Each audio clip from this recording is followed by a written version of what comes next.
everybody, welcome to my channel. My name is Sharon and this is a channel that is dedicated to all things related to narcissism. I make videos every Monday, Wednesday, and Friday on all types of topics related to narcissism. So if you haven't already, please take a moment to subscribe to the channel so you don't miss any videos. I would really appreciate it if you gave the video a thumbs up. It's a free way you can help me out, and definitely don't forget to leave a comment because I like to read what you have to say. So today, by special request, I have fan favorite, my daughter, Paris, joining me today. Paris, how's it going? Hi everybody, thank you for having me back. Yeah, I think is this your fourth time on the channel? I was telling Joe's son, I was like, I think it's her fourth time on the channel, is that right? Third or fourth, I'm not 100% sure. So now you're a fan favorite. So you're here by special request. Somebody had asked about your thoughts on the divorce, and that led to several people emailing me and responding in the comments. So I have 8 questions for you. So we'll get into those questions as we move forward, but why don't we begin by just asking generally, how are you doing? I'm doing good. I graduated recently, so now I'm just working on making plans for the future and kind of just saving some money up this summer. So graduated, where did you graduate? I graduated high school. I mean, obviously I knew, but just, I don't know, what did you graduate? Yes, Paris recently graduated high school. She graduated my high school because I'm a homeschool mom. So Paris has been homeschooled since she was in 3rd grade. Her brother has always been homeschooled. So the only time he's been at school was with preschool. So that's a little bit different, huh? Yes, no, that is. But it works well. You know, it's funny because Joe he doesn't understand homeschooling. But once you homeschool, there's a huge network of people. Like I said to Joe, I was like, I bet that there are so many homeschoolers around you that you don't even know. Because until we homeschooled, I mean, how many homeschoolers do we know, Paris? Oh, more than I can count for sure. Yeah, it's a big thing. I know not everybody agrees with homeschooling, but I just say this, it is not the, stay at home by yourself, speak to nobody type of thing that people assume it is. Kids have always had lots of friends, we're always busy. In fact, there's too much for us to do. Yeah, that's true. There's so many different opportunities you get, not just for homeschoolers specifically, but for everybody that homeschoolers can be included in. We're not isolated at all. Right, that's just what people think. But this isn't a homeschooling video, I just thought I'd put my 2 cents in, right? Might as well. So Paris, I think what people are interested to hear is how you're handling the divorce. So I think we'll start with that. So and Paris knows, by the way, that she can say whatever she wants. There's not, I'm not secretly putting my finger across my neck and telling her not to say a word or anything like that, where Paris it's completely open. So everything I ask her, I have not rehearsed this with her ahead of time, just to say. So Paris, go ahead and tell us your thoughts on the divorce. I mean, I'm frustrated with it just because of how slow it's going. I'm not frustrated because it's happening. It's dragging on and on and on, and it's like our lawyers and then my father is causing a lot of issues. So that's really my main frustration with it. I want it to be over, and I want to be able to just say see you never, just move on with my life. So that brings up your father. What are your thoughts on him? What is your view on him? What do you think about how he's acting during the divorce? Because we're going to get into how he was acting before I left. Oh, I think he's acting really fake, and he's definitely being manipulative and using I know he's using my younger brother for sure. He was able to email him once a week because of part of the divorce, and his emails were just asking questions about what's going on, not are you okay, can I get you anything. It wasn't anything heartfelt. It was 100% manipulation.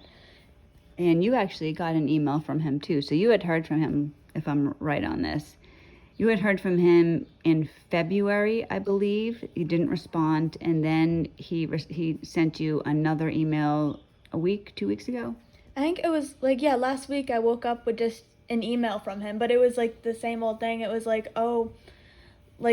what are you doing? It wasn't how I am. It was more so what is going on with everything going on. He wanted information, and I had a friend who gave me a present for Christmas, and he was asking me if I knew that it was still at the old house, which I did. But he was oh yeah, your friend sent you a book, which means he was opening my Christmas presents. And the thing is, that was what we're kind of laughing about too. It's this friend of Paris's that my ex doesn't know. So, and he's saying her name, let's just pretend her name is Jennifer. Did you know, and I love the way he says it, did your mother tell you that Jennifer sent you a gift, a book. I've been trying to get this information to you. Like Paris is so concerned about this book that now we know that he opened. And I was saying it to Joe, and he was like, well, yeah, he probably opened it because he's trying to get information. Like, where are they? Maybe she wrote in it some top secret information.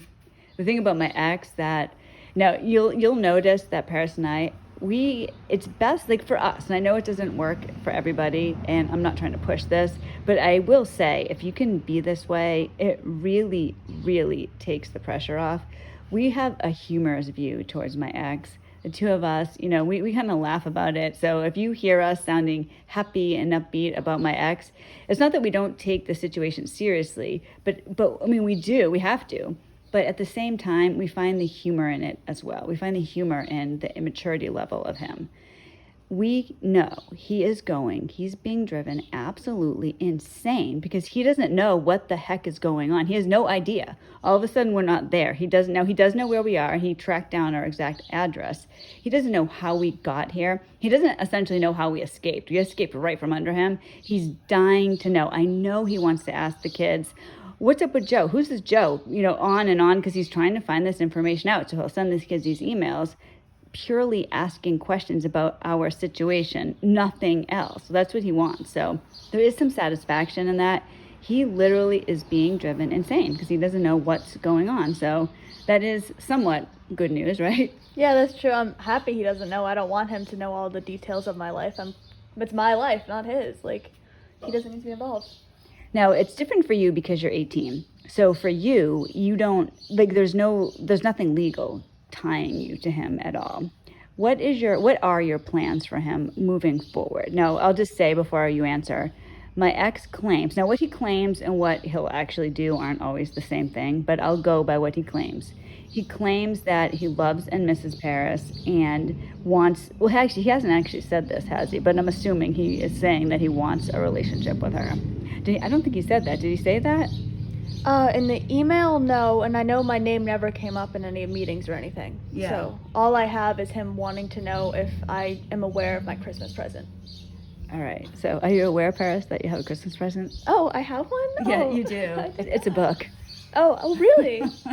Yes. So just in case, because that is important information. So anyways, so what are your plans going forward? I'm 100% no contact. I don't want any relationship with him, or honestly even the rest of the family. I've just cut ties with everybody. If they're not in this current house, then I'm not talking to them. Yeah, that's actually the same with me. And in some ways that's really sad. Like if you think about it on the outside, but at the same time, we have been through everything by ourselves, and we know, like, I didn't know this a couple of years ago, and I know this happens to a lot of people. You suddenly realize, once you learn about narcissism, you realize, oh my gosh, I've been surrounded by them my entire life. And so many things that went wrong in our family, or so many of the ways that we were treated poorly, is related to everybody being a narcissist. So it sounds drastic, like, oh geez, I'm not talking to anybody. When we talk about anybody, we have a small family, it's really the grandparents. But and some of you may remember that when we did escape, my parents were in on me trying to be arrested. So, I wasn't going to have a relationship with them at that point. And then, of course, my ex's parents, me personally, I'm like Satan myself, because I dared to have a life for myself and my children. So when she says family, that's really what it is. So Paris, let me ask you, why don't we go ahead, since we did that little general intro, why don't we get into some of the questions? Do you feel ready to answer some questions? Yeah, I'm ready for that. So there is one special question that I'm going to save to the very end, even though I know the answer to this, but still I'm going to save it to the very end, because Paris she's actually touched on this before, but she has some exciting news which she's going to share at the end of the video. So definitely watch till the end. So Paris, I'm just going to go, this is in no particular order. How did growing up with a narcissistic father shape you today? I think that's a hard question. I would say it's made me stronger in some ways, because when I was little, I was the kid that cried every day. Like, I always had something to cry over. And I feel like it was probably partially because of him being around, like being stressed out with things like that. I didn't know that at the time, but like growing up now, like I know how to handle things. I know how to be okay. Like, I don't need other people I can handle it myself, because all I've had growing up is my mom and my younger brother. So like obviously they're there and helping me, but like I'm stronger because of it. I'm not reliant on other people. Paris, and I know she's my daughter, so take this how you will, but I do think that I'm telling you this without any prejudice, and Joe will back me up on this. She's an amazing young woman. She's very mature for her age. She's kind and generous and loving. She's everything opposite that a narcissist is. Paris helps me with everything, always, nonstop. I don't think there's a day that goes by that she just doesn't say to me in some shape or form, "Are you okay? Can I do anything for you? Do you need help?" Like the other day I was at work and I was just having a bad day, and I was texting Paris throughout the day. And at one point she's like, "Would you want me to come visit you? I'll bring you a drink. There's a smoothie place nearby." She's like, "I'll bring you a drink." And it was the nicest thing. Like that's the type of girl that Paris is. So Paris, I think you're an amazing young woman. Oh, thank you. And I do have to say, I do second what she said, though. I do think, this is the thing for all you parents out there. When you have children who grow up like this, and the frustrating part for me and probably for you as well, we didn't know about narcissism until recently. This is something I didn't know. So it's not like Paris was 5 years old and I knew that my ex was a narcissist. I didn't know. I had no idea. Now, my ex had a drastic break. Now, this coincided with me not being codependent anymore. And I recognize now, of course, in retrospect, I held every single thing together in that marriage. The marriage was me.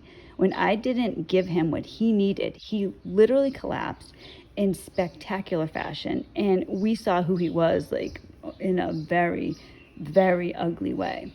But I think in some ways it makes your kids stronger. There really is a silver lining in it. And I don't mean stronger in a negative way. It makes them better people. They understand life in a way that other kids don't. Other kids can't. They take longer to mature. Our kids understand, and they're kinder and more generous because of it. Now, I know that can go the other way, and kids can turn into narcissists, and that's a problem right there. But there is a benefit to some children, and Paris definitely has that as a benefit. I mean, that's all just God there for you right there. Paris, how did growing up with a narcissistic father shape your view on male figures? Okay, so I know for me personally, I don't want to say they scare me in general. I think that's I think that's a harsh way to put it. And when it's people my age or younger and stuff, I mean, I have brothers, so obviously I'm not scared of teen boys. But older men, adult men, when they get angry, that really is a trigger for me. Like if the voice is being raised and it's a man, I immediately get nervous.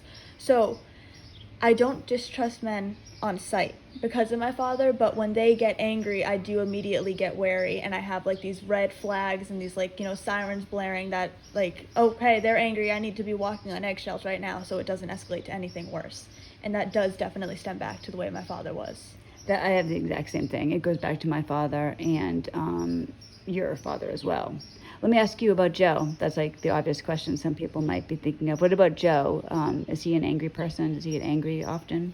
No, he does not. He doesn't get angry. I don't think he's ever raised his voice at me ever.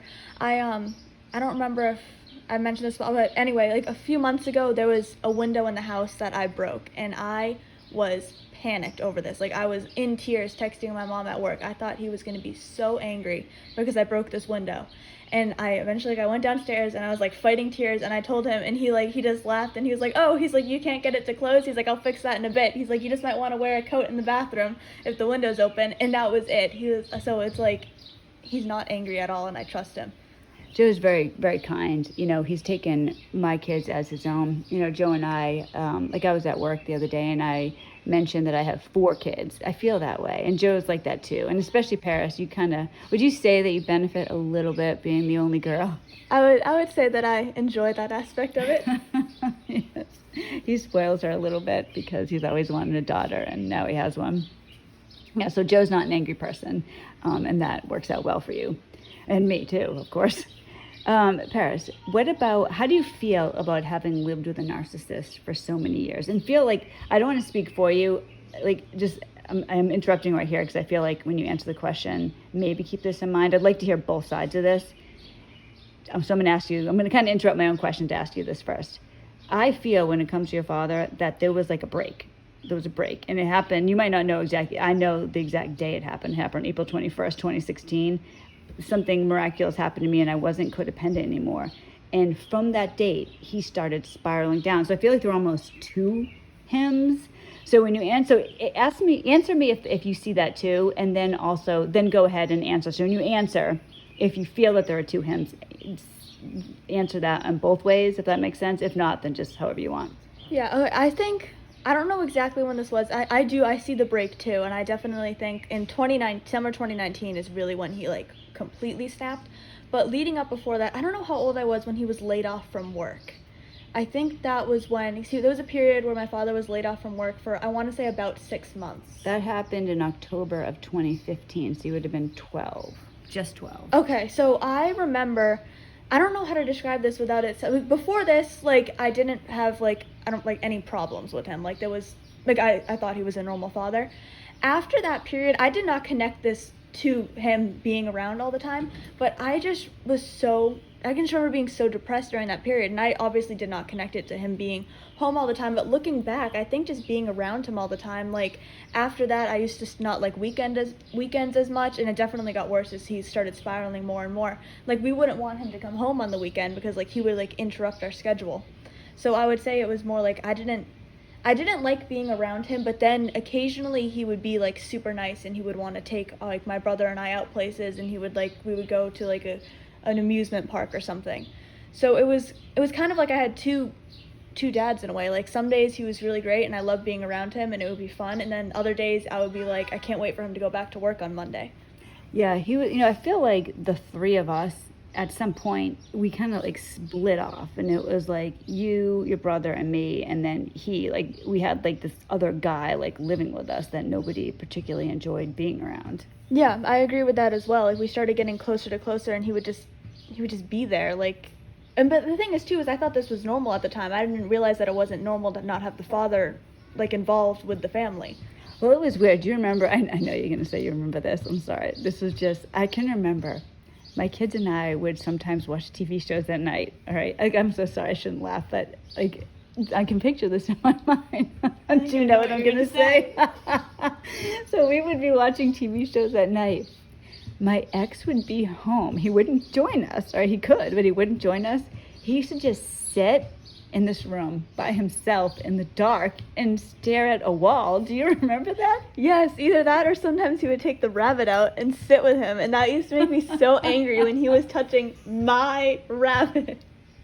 Or it would even be worse, and he would just lay on the floor. Oh, when he laid on the floor with the rabbit, I remember I was angry to the point of tears one time because he just came and laid on the floor with our rabbit, and I adored this rabbit. We all did. Like, oh my gosh, I loved him so much, and he was touching our rabbit, and I was so mad. But it was weird, you guys, because so we had this rabbit in this room. It was like a dining room. We kind of converted it. It was a small dining room. We kind of converted it into a library. So we had those like bookcases around, and the rabbit was in there, and there was a chair. My ex used to just sit in this chair, and sometimes he would take the rabbit out. No, the rabbit was just this gentle little creature, and he would be smushed next to my ex in this chair. And we all were like, oh no, Sammy, the rabbit. But he also would just literally lay on the floor. Like, he would just lay there like spread eagle, and he would take up the entire room. And you'd literally have to go in there and step over him. And then if you asked him what he was doing, he would claim that he was playing with the rabbit because he had the rabbit on the floor and it was just hopping around. Oh man, yeah, I just used to get so annoyed when he did that. Like, yeah, something horrible. about it just put me the wrong way. Like, it made me so angry. I know. The poor little rabbit, he was a victim of narcissistic abuse too. Sometimes Joe says that about his dog Fiona. You probably have seen pictures of her. I posted her before, and she's the sweetest little dog, but she's also a victim of narcissistic abuse. So it extends to animals as well, and they're helpless. They can't do anything. They can't get it out and step over the person like we can. Oh my gosh. So Paris, how do you feel about, just to make sure we answer that question fully, or you did, how do you feel about living with the narcissist for so many years? Like, how I feel like looking back on it, like, am I... Yeah, I guess. Yeah. How do you feel about it having happened, I guess? I mean, and I'm hurt that it happened, but I also know that I wouldn't be the person I am without it. And like, I have like I have like I've made a new friend recently since we moved, and she's like, I love how close you seem to be with your brother. She's never met, like, I mean, obviously, like I have more than one brother now, but like growing up with like my biological brother, we are so close. And she's like, I can see how close you are to your brother. She's like, just the way you talk about him. So like, because I have that bond with him and with my mom, and now like with Joe and his family, like, I don't want to say I'm happy it happened, but I can see the bright side to it, and I don't know if I would necessarily want to change it all, because then it would be a lot different. I get that. That's like a weird thing. But see, I feel like for me, that's all God there. You know, like God makes all things good, and he does. He did for us. You know what I mean? And I know a lot of people that hasn't happened to them, but I want to tell you, if you say that, it hasn't happened to you yet, because we went through an awful lot before we got free, an awful lot. I mean, Paris was interviewed by Child Protective Services. She was woken up by the police. I mean, we had event after event. My ex broke into the house when Paris and I were there by ourselves. I mean, these are terrible, scary things. And at that moment, at that day, I would not have said to you, yeah, there's definitely a silver lining here. I would have thought, like, where's God right now? I need help immediately. But it worked out. So just hang on. I know you might think, well, it's easy for you to say that. And there are so many times that I would watch videos before I had a YouTube channel and before all these things happened. And I would watch videos and I would be, I don't know if jealous is the right word, but I would think, well, that's not going to happen to me. Like that, other people might get out. I'm never, like, my hope with my ex was that he was going to die. That was it. That was my way out. He's going to die. And I want to tell you something that I realized in retrospect as well. Say he did die, I don't think I ever would have been free, because you need to go through a process. You need to go through a process of rediscovering yourself, who you are. If he had died when I was in the middle of codependency, I would have lived a terrible life. So there you go. So that was just something to add there. So Paris, let me ask you a question. Do you feel that you can overcome the abuse, or do you think it's changed you forever? I think I am in the process of overcoming it now. I've talked about this before, I used to really, really struggle with PTSD. And since we've moved, I don't get triggered as much anymore. And I do occasionally have my moments, particularly like with men getting angry or things like that, but I can see the type of car my father has and not panic. So I would say that, like, with time, you do get over it. Yeah, I don't think, and my kids and I are very adamant about this. We are not going to, because a lot of it is you, we are not going to let their father, my ex, ruin our life. Like for me, he took 20 years. And I can look at it that way and just focus on that. Or I can look at what I have ahead of me. I'm in my 40s. I have an entire lifetime ahead of me, God willing. And Dad, God, Joe and I call God Dad, so sometimes I'll slip and say that. God rescued me. He rescued me for a reason. He rescued my children for a reason. And I don't want to be rescued and then just slap him away and live this miserable existence. I want to move forward and go on. And my kids feel the same way. We're going to move on. We're going to have whatever life that we want. It's up to us now. Nothing's holding us back. My ex weighs like 300 pounds. So now we don't have this 300-pound weight dragging us down. We're free. As much as he wants to worm his way back in, and he thinks he's so slick because he found out our address, but he's never going to be back in the way that he thinks he is. He made his bed, and he actually had an opportunity because, I said this to Joe recently. My ex, as part of our mediation, was allowed to email my son 1 time a week. Now, of course, he quickly turned that to 2 times a week, and he was supposed to send $645 for his care, which he did not do. So he immediately reneged on his part, but he made sure, that he did what he was allowed to do for my end. I said to Joe, if he had started his email to my son and said something like, I'm so happy I have this opportunity to reach out to you because I've missed you and I realize the things that I've done wrong, and I want to let you know that I'm doing X, Y, and Z, whatever it is. I'd love to have you in my life. When you're ready, please let me know. I'm going to be here. In the meantime, I'm going to be doing whatever it is. I don't want to reach out to you and upset you. But if you would like to, please respond to this email. Maybe this can be the start of something. But if not, I understand. And then he actually did follow through and sent him that money, or did something, sent him, a little birthday card or something when it's his birthday. How big of a difference would that have made, Paris, compared to what he does? It would have made a big difference. I don't, like, he could have had a relationship. He's had countless opportunities to try again, and now he blew it at this. But you can't recover from it at this point. He's done. He can't do anything else. Yeah, I agree. You're dealing with, like, if this was my kids and I hadn't seen them, first of all, I would literally have to have been kidnapped, in jail, I have some type of serious, like, issue or have amnesia for me not to have anything to do with my kids. And if, say that happened, I was kidnapped and I'm back in touch with my kids, nothing would stop me from having a relationship with them. Now, if they didn't want to, for whatever reason, I wouldn't, like, just show up at the door. But you could be damn sure that I'd be sending them a birthday card. My daughter graduated from high school. Congratulations. I'm thinking of you. Just something small like that, just so that they know. But the way it is, what's your mother doing? Like, that type of thing, that's how he is. It's not, I miss you. I love you. Are you guys all right? And let me send you a little something. Maybe do you need some new clothes? Whatever. Instead, it's just, what's your mother doing? Where are you? What's going on? That's all that he can say. That's it. And then he'll promise to help support his children, and he does not. So, and a lot of times, I'm just going to say this because when I mentioned to my attorney that my kids know some of the personal information, she had said to me, oh, no, you're never supposed to say that. You're supposed to never let your kids know anything about anything, only tell them positive things about their father. Do you think that would have benefited you, Paris, if I said to you, oh, your father loves you so much, he just can't be here right now, he really misses you, and I encourage a relationship with somebody like this? Do you think that would benefit you? I think it wouldn't have. I think there's twofold reasons to this answer. So just generally, no, I don't think it would have. But particularly because we witnessed the abuse.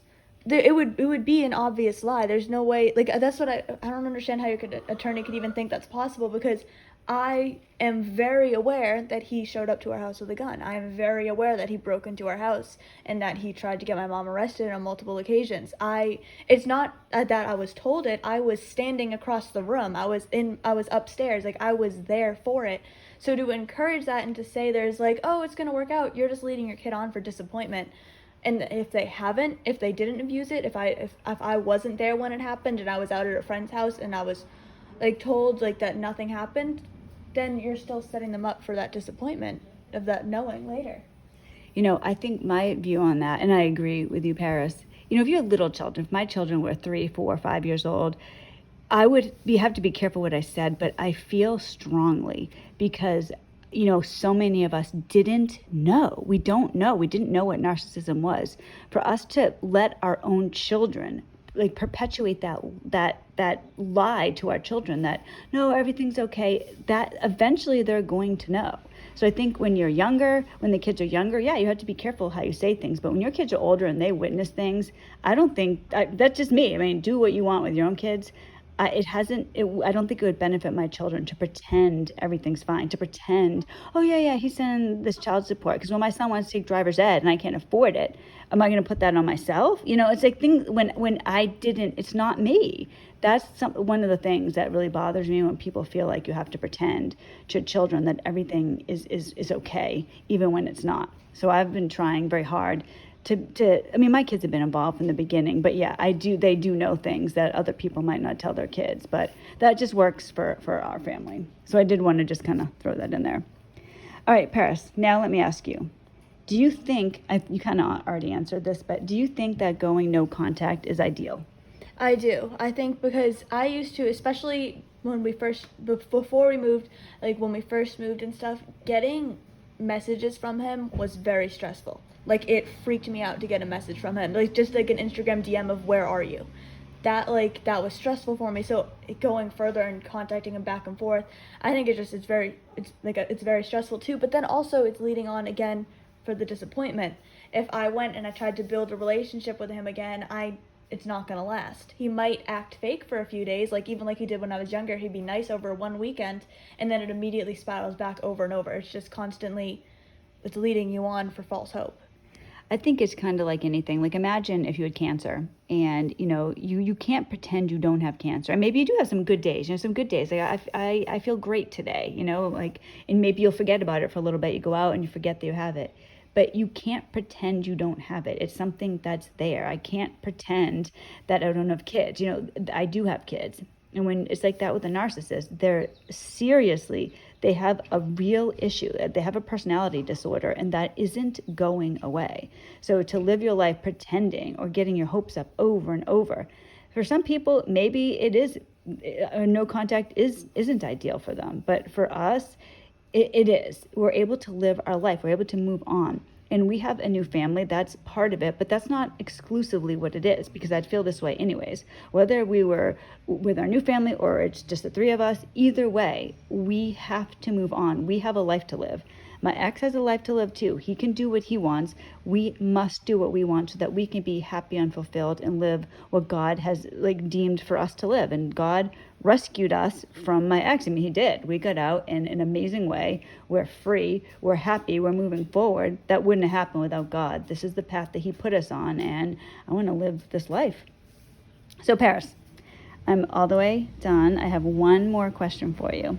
So you guys, this is the big one. Now, some of you might know this because Paris mentioned it in another video, but I'm going to have something to say afterwards because I have some plans with this myself. So Paris, do you have a dream job? Yes, as a matter of fact, I do, and I will be achieving this dream job in a little under 2 months. I would absolutely love to be a published author. And now, quickly, a quick disclaimer aside is I always feel like I just need to put this out there. It's very hard to make a living off of the money being an author. When I'm selling books in the future and stuff, I'm only going to be getting $3 to $5 a book if I'm lucky. It takes time to do it, and there's other aspects of it as well. I want to help with editing, etc. However, I am publishing my debut novel on my 19th birthday, which is August 26th. And that is little under 2 months away. I'm in the process of getting everything done now, but my debut novel, which is part of my dream job, The Magi, is coming out in a couple of months. So why don't you give us a little bit of info on The Magi, and then I'm going to talk to you about a couple of things that I'm going to do. All right, so The Magi is, I'm just going to give the impromptu synopsis off the top of my head. It's about a girl named Rose. She's 15 years old, and when she's out strawberry picking for her mom, she trips and she cuts her leg, and she discovers that she has healing powers because her wounds from that heal. However, the country she's living in, black magic is forbidden, so you're not supposed to be using magic. So she keeps this hidden, and the next day when she's trying to solve what happened, her family disappears, and her house is burnt to the ground, and all that's left is a note saying that her family's been taken, and they want her to head to some place called the End. So the person who kidnapped them is obviously using them as bait there. And so she goes to try to find her family, and she meets this boy who's telling her about magical eyes, evil wolves, and this group of people called Volcaniacs. And she and Miles, that's the boy's name, soon realize that there's a lot more going on than just her family being kidnapped, and that everybody with magic powers, the Magi, are in danger. Well, I actually have read this book, you guys. I'm in the middle of editing it right now, and it's fantastic. What I'm going to do on the channel, because I'm so proud of Paris, is I'm going to buy 10 copies and give them away. So I'm not sure how I'm going to do that yet, and I'll give you guys the information if anyone wants to buy an autographed copy, but there's no pressure, of course, just since you guys know Paris, if you're interested. And like I said, I will be giving away 10 copies. So Paris, will you autograph these 10 copies for me? Yes, I already have. Right now I have 11 signed copies I'm saying are sold. I have these 10, and my best friend is put me on your list. She's like, I want to get the first one. Well, that's awesome. Joe and I are both so proud of you. So that's happening later this summer. So, Paris could become a famous author. Who knows? So Paris, thank you so much for coming on the channel. I really appreciate it when you do. I always try to get your brother on, and he is adamant. Hell no. But I have in the back of my mind, I was just talking a little while ago before Paris and I started this video about seeing if maybe Joe's younger son wants to be on the channel. So I don't know if he does or not. He might tell me, go jump in a lake, Sharon, or he might be like, oh yeah, sign me up. So that could be coming in the future, depending. So if you guys are interested in hearing from Joe's younger son, tell me. And then if enough people say it, I will approach the subject with him. Do you think he will, Paris? I could see him going either way, honestly. I'm not 100. I think he's more 50-50. I think you could probably convince him to do it. All right, so there we go. All right, you guys, so Paris is going to work very shortly, and I get some stuff to do as well. So actually, Joe and I are going to make the Sharon Joe Show video later on today, so it's a big YouTube day. I hope everybody has a happy 4th, and Paris, thank you, big, huge thank you for coming back to the channel. Would you be willing to come back again? Yeah, if you guys want me to come back again, just let my mom know, and I'd be happy to come back. Awesome. All right. Well, thank you so much. I will see you guys. I'm not sure if I'm releasing this Wednesday or Friday, so I'll see you in the next video. I'll say it that way. God bless everybody.